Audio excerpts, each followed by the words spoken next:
तर साहेबांनी आणलेले आहे आपल्याला आता समोसे. स्नॅक्स टाइम 6-7 वाजताचा. संध्याकाळी बघायला छोटीशी भूक लागती पण खाऊ मोठा लागतो.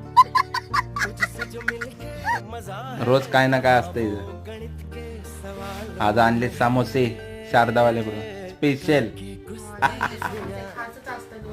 ते ऑथेंटिक बनवतात एकदम घरगुती पद्धतीने असतात त्यांचे. दादा खा समोसा.